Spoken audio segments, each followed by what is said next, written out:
Hello students, how are you? Welcome back Mehta school digital classes. देखो, पिछले lecture की बात करें तो सेल बायोलॉजी के अंदर हमने सेल की थ्योरी पढ़ी थी, कोशिका सिद्धांत हमने कंप्लीट किया था। उसके अलावा हमने एक टॉपिक और क्लियर कर लिया था, संख्या के आधार पर कोशिकाओं के प्रकार। आज का जो हमारा लेक्चर या आज का जो हमारा टॉपिक रहेगा वो है उत्पत्ति के आधार पर कोशिका के प्रकार, यानी कि on the basis of origin the type of cell. उत्पत्ति के आधार पर कोशिका के प्रकार। तो देखो, उत्पत्ति के आधार पर बात करें तो कोशिकाएं दो प्रकार की होती है। एक तो होती है प्रोकैरियोटिक, एक तो प्रोकैरियोटिक और एक है यूकैरियोटिक। एक तो प्रोकैरियोटिक और एक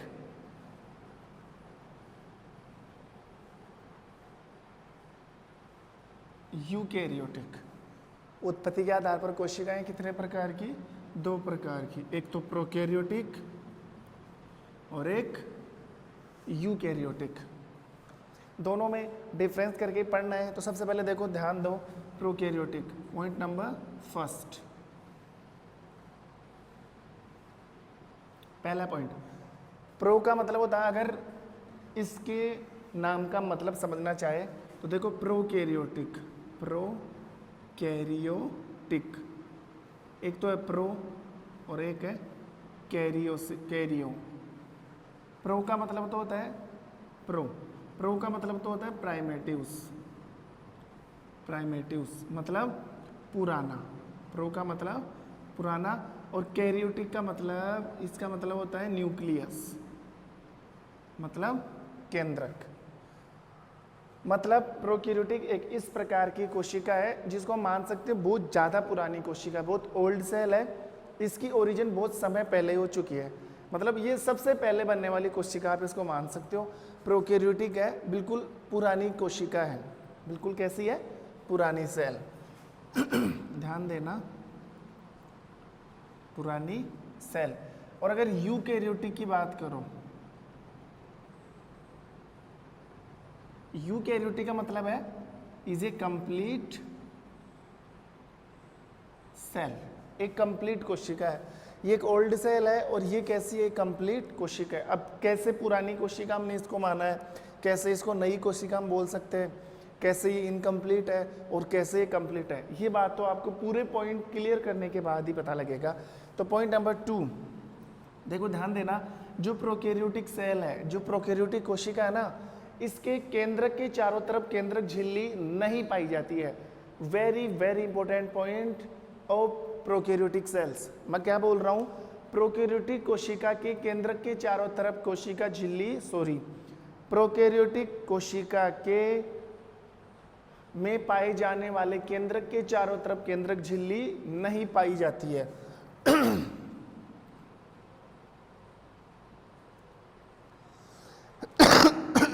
केंद्रक के चारों ओर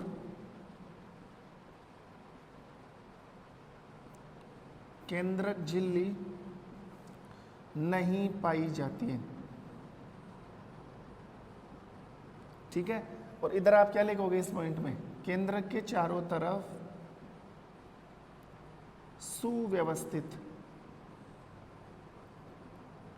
झिल्ली पाई जाती है।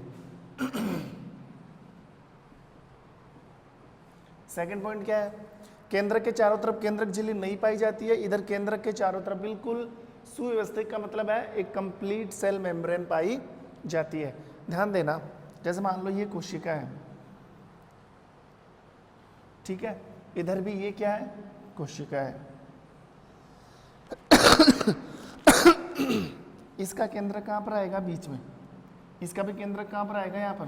तो देखो, मान लो एक पल के लिए मान ले ये केंद्रक है, ये क्या है? केंद्रक है। और ये इसमें पाए जाने वाले आनुवंशिक पदार्थ जैसे डीएनए और क्रोमोसोम। इधर भी क्या है? ये केंद्रक है और ये इसमें पाए जाने वाले आनुवंशिक पदार्थ। लेकिन इस पॉइंट को हम किस तौर पर पढ़ रहे हैं? वो इस तौर पर पढ़ रहे हैं कि इस केंद्रक के चारों तरफ ये जो झिल्ली बना रखी है ना मैंने, ये झिल्ली नहीं पाई जाती है। आप समझ गए होंगे, केंद्रक के चारों तरफ केंद्रक झिल्ली नहीं पाई जाती है। Nuclear membrane are absent in prokaryotic cell, ठीक है। और इधर की बात करें आप तो केंद्रक के चारों तरफ केंद्रक झिल्ली पाई जाती है। अब आप सोचो, ये जो आनुवंशिक पदार्थ है, ये जो क्या है, ये आनुवंशिक पदार्थ, और ये कोशिका में क्या भरा हुआ था, ऐसे ये कोशिका में क्या भरा हुआ है, ये है कोशिका द्रव। तो आप सोच सकते हो प्रोकैरियोटिक कोशिका के अंदर कोशिका द्रव और आनुवंशिक पदार्थ बिल्कुल मिक्स्ड होते हैं, ये दोनों मिले हुए होते हैं, इनके बीच में किसी भी प्रकार का कोई बैरियर, किसी भी प्रकार का कोई बाउंडेशन नहीं है। जबकि आप इधर नोटिस करोगे ना, ये क्या है, साइटोप्लाज्म, क्या है ये, कोशिका द्रव, कोशिका द्रव।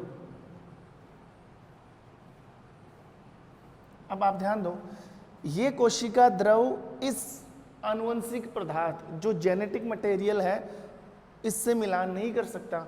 मतलब इस कोशिका का कोशिका द्रव और इस केंद्रक का आनुवंशिक पदार्थ आपस में मिल नहीं सकते।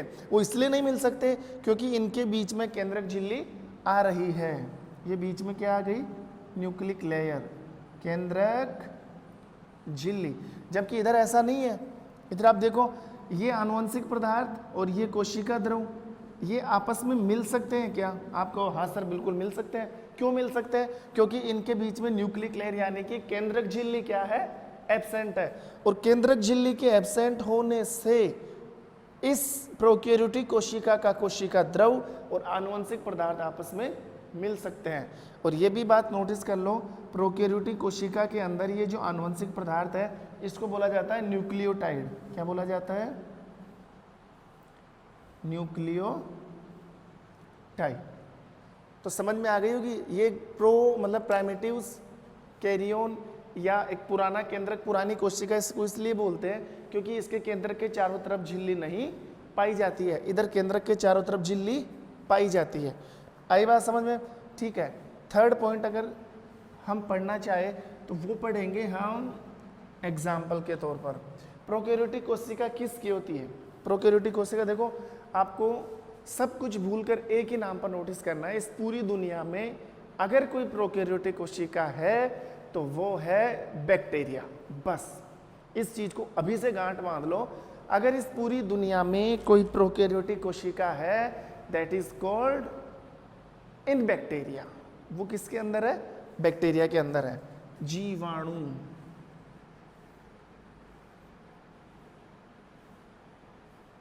बैक्टीरिया, ठीक है। इधर आप क्या एग्जाम्पल दे सकते हो? जीवाणु को छोड़कर लगभग सभी कोशिकाएं, जीवाणु को छोड़कर सभी सेल्स, ठीक है। अगर तुमसे क्वेश्चन पूछा जाए कि प्रोकैरियोटिक कोशिका के उदाहरण दीजिए तो आप बिना सोचे समझे जीवाणु, यूकैरियोटिक कोशिका के एग्जाम्पल दीजिए। पेड़ पौधे, मानव, जानवर, ये सब कौन सी कोशिका है? यूकैरियोटिक, क्योंकि हमारी कोशिका एक कंप्लीट कोशिका है। कितने पॉइंट हो गए? 1, 2 और 3। 2 पॉइंट और पढ़ लेते हैं। देखो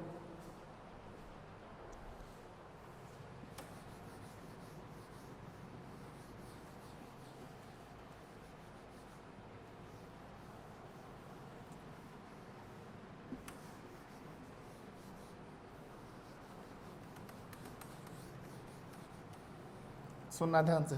कितने पॉइंट हो गए? 3 पॉइंट हो गए ना। पॉइंट नंबर 4, और पॉइंट नंबर 4 है कि लगभग सभी कोशिकांग अनुपस्थित होते हैं। देखो कोशिकांग का मतलब होता है कोशिका के अंग। ये हम आगे पढ़ेंगे इसी चैप्टर में। कोशिका के बहुत सारे अंग हैं। माइटोकॉन्ड्रिया है, लवक है, तारकाय है, गोल्जिकाय है, राइबोसोम है, रिक्तिकाएं हैं, लाइसोसोम है, ठीक है, सूक्ष्मकाय है। ऐसे बहुत सारे कोशिका के अंग हैं जो कोशिका के अंदर पाए जाते हैं, और इन सब का अलग अलग काम है।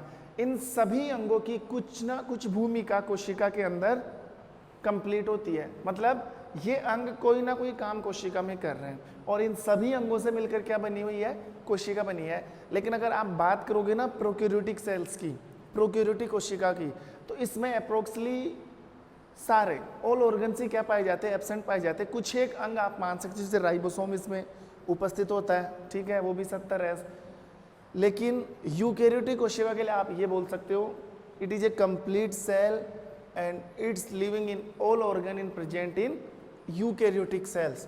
मतलब ये बोला जा सकता है कि सभी अंग, सभी कोशिकांग, सभी कोशिकांग प्रेजेंट है, ठीक है। पॉइंट नंबर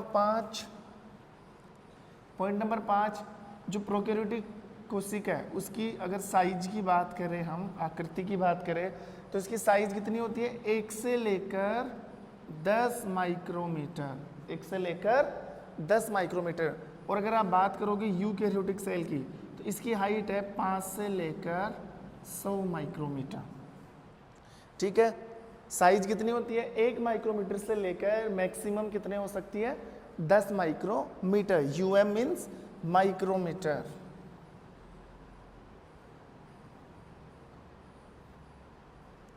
ठीक है। और अगर यूकैरियोटिक कोशिकाओं की बात करोगे आप, तो इसकी साइज 5 से लेकर 100 माइक्रोमीटर, 100 माइक्रोमीटर तक जा सकती है। और वैसे भी आपको स्पेशली ध्यान रखना है कि इस पूरी दुनिया में अगर सबसे स्मॉलेस्ट सेल है तो वो बैक्टीरिया की होती है, और बैक्टीरिया का एक एग्जाम्पल है प्रोकैरियोटिक के।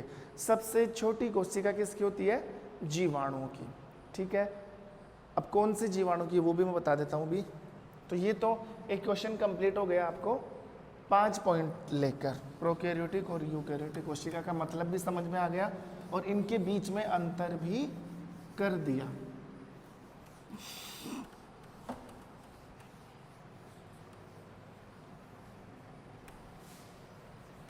अब देखो,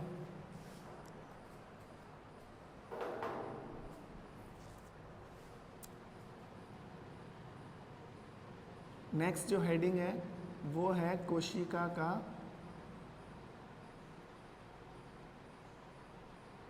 आकार, shape of cell, shape of cell, कोशिका का आकार, शेप ऑफ सेल। देखो ध्यान देना, कोशिकाओं का आकार वाला टॉपिक मैं इसलिए चालू कर रहा हूँ क्योंकि कोशिका की जो शेप है वो सेम नहीं है। सभी कोशिकाओं का आकार कुछ ना कुछ, किसी ना किसी तरीके से क्या होता है, अलग होता है। तो कोशिकाएं विभिन्न आकार में पाई जाती है, जैसे एग्जाम्पल के तौर पे बात करें गोलाकार, ठीक है, या स्पाइंडल से, तर्करूपी, या ब्रांच्ड, शाखान्वित। तो कई टाइप के कोशिकाओं के प्रकार होते हैं, वो हम पढ़ लेते हैं कि आकार कैसा है और किस में पाया जाता है, ठीक है। तो देखो सबसे पहले राउंड शेप, यानी कि गोलाकार। जो राउंड शेप सेल है, देखो गोलाकार कोशिकाएं किसकी पाई जाती है, रक्त कोशिकाएं, रक्त कोशिकाएं। जो ब्लड की सेल्स होती है, हमारी बॉडी के अंदर जो ब्लड वेसल्स है उसमें ब्लड फ्लो करता है, तो रक्त की कोशिकाएं, रक्त भी एक प्रकार का क्या है, रक्त एक प्रकार का टिश्यू है, कनेक्टिंग टिश्यू है, और उत्तक किससे बने हुए, कोशिकाओं से। तो रक्त की जो कोशिकाएं हैं उनका शेप कैसा होता है, राउंड शेप होता है, गोलाकार होता है, कुछ इस प्रकार का। ये देखो, ये केंद्रक,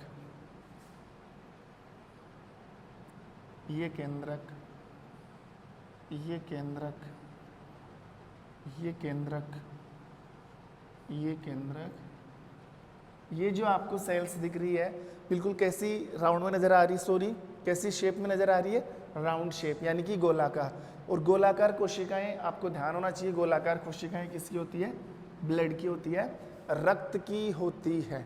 समझ गए होंगे। कोशिका का पहला प्रकार राउंड शेप, और गोलाकार कोशिकाएं रक्त कोशिकाएं होती है, और आपको डायग्राम बना के समझा देना है। ये कोशिका झिल्ली,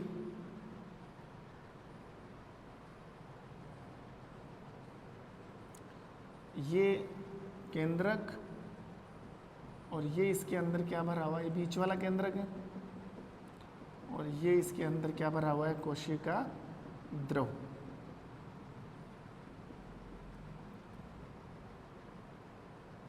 केंद्रक थोड़ा मोटा शो कर दो।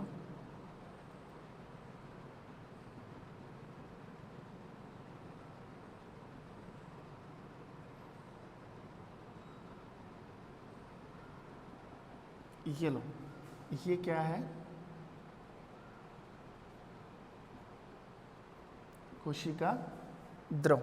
तो ये सभी कोशिकाएं कैसी है, रक्त की कोशिकाएं हैं और उनका शेप कैसा है, राउंड शेप है। ठीक है, एक टाइप तो हमने कंप्लीट कर लिया है। अब नंबर 2 की बात करें, नंबर 2 पर है तर्कु रूपी,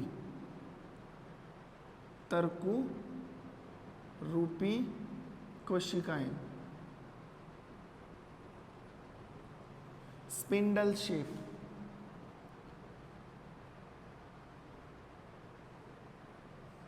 देखो, एक नंबर पर तो गोलाकार, और सेकंड नंबर पर जो कोशिकाओं का आकार है वो कैसा है, तर्कु रूपी, स्पिंडल शेप, स्पिंडल। अब तर्कु रूपी आप सोच रहे होंगे सर गोल तो हम समझते थे, लेकिन ये तर्कु रूपी आकार कैसा होता है, तो ये मैं आपको बता दूं, तर्कु रूपी आकार होता है जिस प्रकार का आकार होता है मूली का। मूली आप सबने खाई है, तो मूली का जो शेप है सेम ऐसा ही शेप है कौन सी कोशिकाओं का, तर्कु रूपी कोशिकाओं का। अब मूली का शेप कैसा होता है, मूली बीच में तो होती है मोटी और किनारों पर होती है पतली। देखो जैसे मेरा हाथ जा रहा है ना, बीच में मोटी और किनारों पर पतली, इस प्रकार के शेप को बोला जाता है तर्कु रूपी शेप, कुछ ऐसा।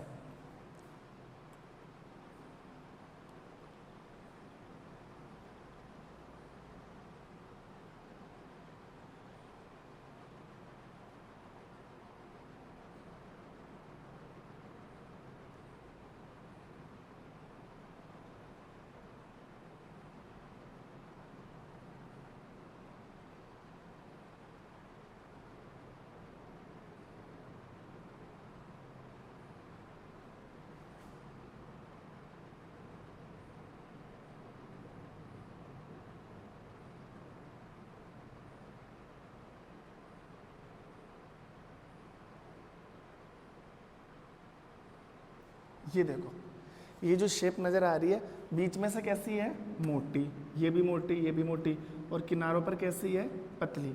तो बीच में मोटी और किनारों पर पतली, ऐसी जो शेप आती है इस शेप को कहा जाता है तर्कु रूपी आकार, यानी कि स्पिंडल शेप। तो ये तो आप समझ गए होंगे तर्कु रूपी कोशिकाओं का, तर्कु कोशिकाओं का मतलब तो आप समझ गए होंगे।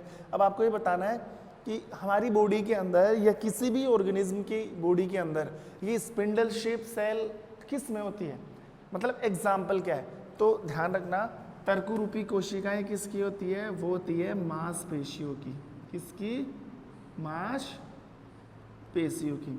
हमारी बॉडी के अंदर जो मसल्स होती है ना, मसल्स जो मांसपेशियां हैं, उनकी जो कोशिकाएं हैं उनका आकार सेम किसकी तरह होता है, सेम इसकी तरह। मतलब मांसपेशियों की कोशिकाओं का आकार कैसा होता है, तर्कु रूपी होता है। तो ध्यान रखना, अगर पूछा जाए कि तर्कु रूपी कोशिकाएं किसकी होती है, तो आपको आंसर देना है मांसपेशियों की। ठीक है, मसल्स ऐसी होती है लंबी लंबी सी, बीच में मोटी और किनारों पर पतली, और मूली भी ऐसी होती है। थोड़ा ज़्यादा बना दिया तो इसको थोड़ा सा ऐसे ले सकते हो,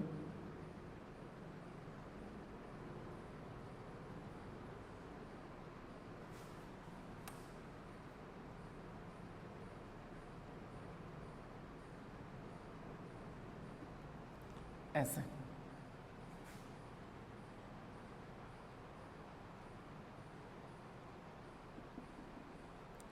ठीक है, तो दो टाइप की कोशिकाओं के आकार हो गए, एक गोलाकार और एक तर्कु रूपी। एक और पढ़ते हैं, नंबर 3 शाखान्वित।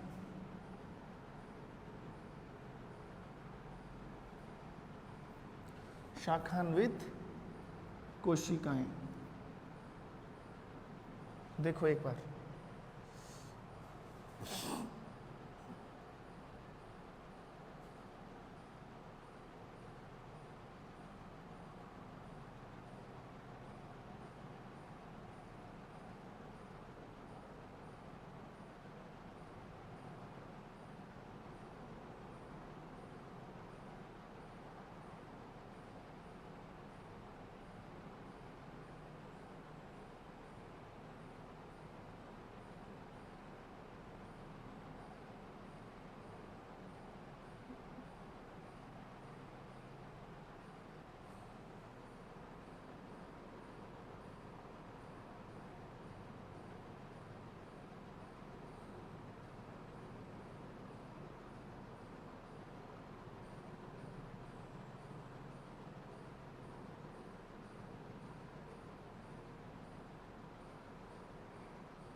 अब देखो ये जो डायग्राम बना है इसको आप चेक करके बताओ कि ये कैसा लग रहा है आपको। इस तरह तो पेड़ की तरह लग रहा है, बिल्कुल सही पहचाना, पेड़ की तरह लगेगा ही, क्योंकि जो प्लांट होता है, जो पेड़ होता है, उसकी शाखाएं फैली होती है, शाखान्वित शेप होता है उसका, मतलब एक फैली हुई आकृति। तो आप इसको भी देख सकते हो, ये भी आपको एक पेड़ की तरह नजर आ रहा, और यहाँ आकर ऐसी इसकी ब्रांच फैली हुई है, तो ब्रांच फैल रही है तो हम इसको शेप कैसा देंगे, शाखान्वित। और ऐसी कोशिकाएं हमारी बॉडी के अंदर किसकी होती है, वो होती है तंत्रिका कोशिका। ऐसा आकार किसका होता है, एग्जाम्पल क्या है इसका, एग्जाम्पल है तंत्रिका कोशिका। बात समझ में आ गई होगी कि तंत्रिका कोशिकाओं का आकार कैसा होता है, शाखान्वित। आप तंत्रिका कोशिका को देखोगे ना, सेम ऐसी ही नजर आएगी, फैली हुई होती है, एक तंत्रिका से दूसरे तंत्रिका जुड़ी होती है, और ऐसे ही तंत्रिकाओं के माध्यम से हमारे शरीर में सूचनाओं का आदान प्रदान होता रहता है। तो कोशिकाएं तीन, ये कोशिकाओं का तीन आकार मैंने पढ़ा दिया, एक गोलाकार, एक तर्करूपी और एक शाखान्वित। गोलाकार कोशिकाएं रक्त कोशिकाएं होती है, तर्करूपी कोशिकाएं मांसपेशियों की होती है, और शाखान्वित कोशिकाएं किसकी होती है, तंत्रिका की होती है। तो दो टॉपिक हमने क्लियर किए, एक तो उत्पत्ति के आधार पर कोशिकाओं के प्रकार, ठीक है, और दूसरा कोशिका का आकार, ठीक है।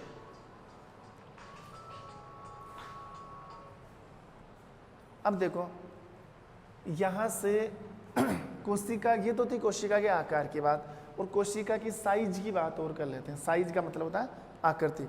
ध्यान देना दोनों शब्दों में मैंने क्या बोला, एक तो होता है शेप और एक होती है साइज।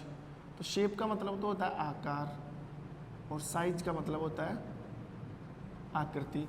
क्या दोनों का एक ही मतलब होता है कि नहीं? आकार का मतलब होता है बनावट कैसी है, और आकृति का मतलब होता है छोटे बड़े से। साइज आते हैं ना, जैसे जूते कितने साइज के आते हैं, 8 नंबर, 9 नंबर, 10 नंबर, और शेप का मतलब उसका आकार कैसा, उसकी बनावट कैसी है। तो आकार वाला टॉपिक तो मैंने क्लियर करवा दिया। अब अगर आकृति की बात करें तो आकृति में तो दो ही क्वेश्चन उठ सकते हैं कि सबसे छोटी कोशिका कौन सी होती है और सबसे बड़ी कोशिकाएं कौन सी होती है, सबसे छोटी कोशिका और सबसे बड़ी कोशिका। तो नेक्स्ट क्लास जब भी आपकी आएगी तब मैं आपके सामने पेश हो जाऊंगा कोशिकाओं की आकृति लेकर। उसके बाद में जो कोशिका का मेन पार्ट है, यानी कि कोशिका के भाग, वो हम चालू कर देंगे। तब तक के लिए thank you, have a nice day.